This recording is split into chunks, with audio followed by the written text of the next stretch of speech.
देखिए student, next topic बहुत important है। एक तरह से अब यहाँ से एक्चुअल अकाउंट्स के जो टर्म्स पढ़ने के बाद कैसे करना है, क्या हमें फॉलो करने हैं स्टेप्स, वो कर इसमें है। ये है फंडामेंटल अकाउंट्स का पार्ट, इसका अकाउंटिंग साइकिल। अकाउंटिंग साइकिल का मतलब कैसे अकाउंट्स को फॉलो अप करें, कैसे अकाउंट्स को हम एक के बाद एक करेंगे।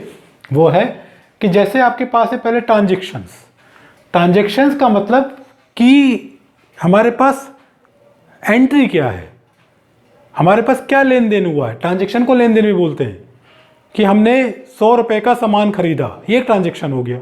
दो लोग इन्वॉल्व हुए, बेचने वाला खरीदने वाला, तो जो लेन देन हुआ दैट्स कॉल्ड ट्रांजेक्शन। इस ट्रांजेक्शन को क्या करेंगे, उसको हम उतारेंगे कहाँ पे, जर्नल पे। जर्नल क्या है, journal is a book, basic book, जहाँ पे आप रोज के ट्रांजेक्शन्स जो भी आपके पूरे दिन में लेन देन हुए हैं वो लिख लेते हैं, किसी से भी कैसा भी, ठीक है। तो वो एक कॉमन डे बुक हो गई, इसको हम डे बुक भी बोल देते हैं, डे बुक। टैली में डे बुक से आप इसको देखेंगे, ट्रांजेक्शन आपको मिला, ट्रांजेक्शन में कोई भी लेन देन या एंट्री वो आपने यहाँ पे ली, उसको आपने जर्नल या डे बुक में चढ़ा दिया, एक जगह लिख दिया कि इससे इतना सामान खरीदा, इससे इतना सामान बेचा, ये अमाउंट रिसीव हुआ, ये हमने दिया, ये आपने जर्नल बुक में लिख लिया। जब जर्नल बुक में या डे बुक में आप पूरा लिख लेते हैं तो ये जर्नल्स आपके तैयार होते हैं। आप एक दिन 2 दिन तक इसको इसमें लिख सकते हैं अपने ट्रांजेक्शन्स को, लेकिन एक दिन आपको यहाँ से अपने ट्रांजेक्शन्स को लाना होता है। कहाँ पर, लेजर्स में। ये क्या होते हैं, आपसे मिस्टर मोहन ने 2 या 3 दिन कोई सामान खरीदा, पैसा नहीं दिया, या पैसा दे भी दिया, कुछ का नहीं दिया, तो आपको ये देखना है कि मिस्टर मोहन से टोटल ट्रांजेक्शन कितना हुआ। अब डे बुक में तो कोई आगे लिखा है, कोई पीछे लिखा है, एक साथ तो लिखा नहीं जा रहा है। रोज की एंट्री 1 तारीख की, 2 तारीख की, 3 तारीख की एंट्री इसमें लिखी हुई है, लेकिन अब इसमें मिस्टर मोहन से कितने बार हुआ है, कोई एक यहाँ लिखा है, एक यहाँ, तो आपको देखने में, टोटल करने में बहुत समस्या होगी।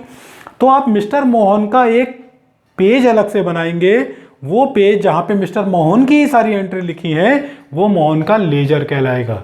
Laser is also a book, जिस पर आप अलग अलग अकाउंट के सारे ट्रांजेक्शन चढ़ाते हैं। कहाँ से, जर्नल से। सारे कैश के ट्रांजेक्शन कैश के लेजर में, मोहन के लेजर मोहन के ट्रांजेक्शन्स, परचेज के लेजर में परचेज के ट्रांजेक्शन्स, वो आप यहाँ पर मैनुअल कर रहे हैं तो मैनुअल चढ़ाएंगे। कंप्यूटर में क्या होगा, जर्नल में डालेंगे, परचेज एंट्री बाउचर एंट्री करेंगे, वो अपने आप उसके लेजर में चला जाएगा।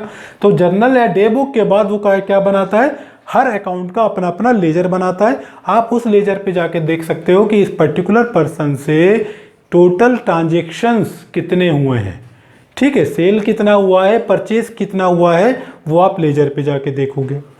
अब जब लेजर हमारे सारे तैयार हो जाते हैं, लेजर सब पूरे हमारे पोस्ट हो गए या अपने आप हमने पोस्ट करवा दिए, तो वो लेजर से आप इसकी एंट्री की एक्यूरेसी देखना चाहते हैं कि पोस्टिंग में तो गड़बड़ नहीं हुई, कोई गलत तो नहीं हो गया। तो उसके लिए आप सारे पोस्ट को, लेजर के बैलेंसेस को, लेजर का जो टोटल अमाउंट आया है वो आप ट्रांसफ़र करते हैं ट्रायल बैलेंस में। अब बैलेंसेस का मतलब क्या कि मिस्टर मोहन से 1000 रुपये का डेबिट हुआ, कैश आपका 2000 क्रेडिट हुआ, तो ये डेबिट क्रेडिट के जो बैलेंसेस आ रहे हैं वो कैसे हैं, वो आगे की क्लासेस में है। ये इंटरनल इसको कैसे करना है वो आगे की क्लासेस में है, लेकिन अभी हम बता रहे हैं कि लेजर्स के जो सारे बैलेंसेस हैं वो ऑटोमेटिकली या मैनुअली आप ट्रायल बैलेंस में डालेंगे। यहाँ से अगर बैलेंस आपके मैच कर जाते हैं डेबिट और क्रेडिट के, कि डेबिट बैलेंस इतना, क्रेडिट बैलेंस इतना, दोनों सेम आता है, इसका मतलब आपने जो पोस्टिंग करके ला रहे हैं वो ठीक है। यहाँ पे अगर बैलेंस में डिफरेंस आ रहा है तो आपको देखना पड़ेगा कहीं पर हमने गलती की है। डिफरेंसेस के चांसेस मैनुअल में ज़्यादा होते हैं।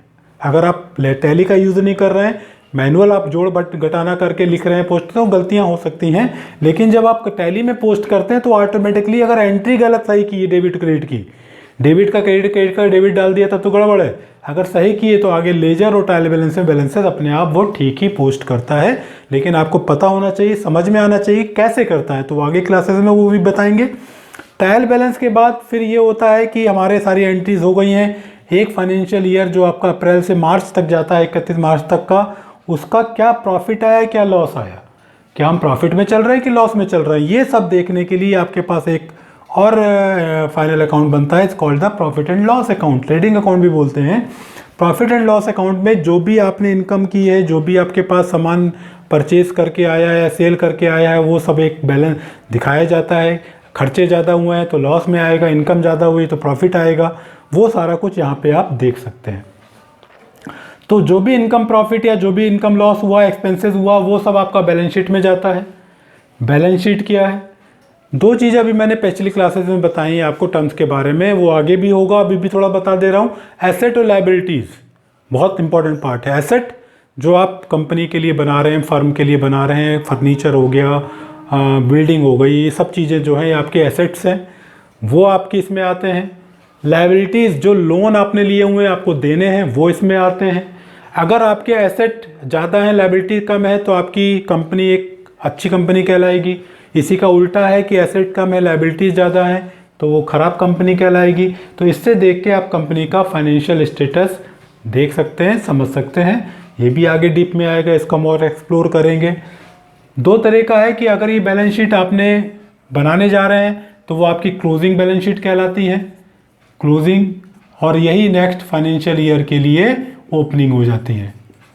और इसी का ओपनिंग बैलेंस अगले से फिर से आपका साइकिल चालू हो जाएगा, 2020 से फिर 2021 हो जाएगा, और ये चक्र आपका चलता रहेगा। That is why it is called the accounting cycle.